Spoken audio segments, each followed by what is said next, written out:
Il teatro all'Eden è inagibile. Questa è la risposta giunta mercoledì all'ISRA alla vigilia dell'apertura dell'Alzheimer Fest che doveva tenersi ieri sera con uno spettacolo nel secondo teatro della città. E queste sono state le conseguenze per la manifestazione. 2 persone nel buio del parcheggio di via Monterumici che deviano le macchine verso il Sant'Artemio e un furgone delle case di riposo trasformato in navetta per gli spettatori sbalorditi nel trovare il loro teatro Liberty spento e soprattutto chiuso. Lo spettacolo è stato trasferito in fretta e furia nella tensa struttura innalzata all'esterno della provincia, con all'interno il sindaco Conte a scusarsi con tutti. Io vi ringrazio anche per l'accoglienza affettuosa che mi avete riservato fuori, di parole, di sangue, di tutto.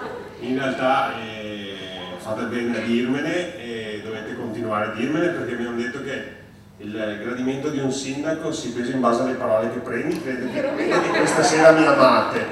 In realtà il disguido del teatro non è colpa mia, però voi continuate a dire pure parole a me che io giustamente in caso porto a casa. Sorrisi che però celano la profonda irritazione del sindaco per una chiusura che potrebbe durare davvero a lungo. I segnali c'erano già da mesi.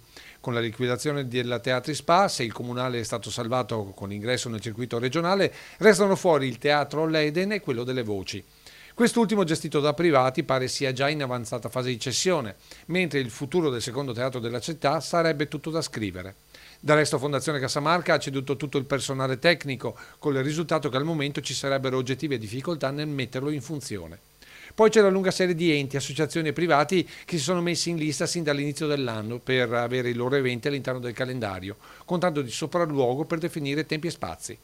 A loro al momento continuavano ad arrivare vaghe risposte fino a mercoledì, quando l'ISRA si è vista negare la struttura a 24 ore dall'inizio dell'evento per inagibilità. Dal canto suo Fondazione conferma l'attuale situazione, evidenziando però che si tratta di un imprevisto e che nei prossimi mesi il teatro tornerà in funzione e conclude sottolineando che l'Eden è comunque proprietà privata e che come tale verrà concesso a discrezione.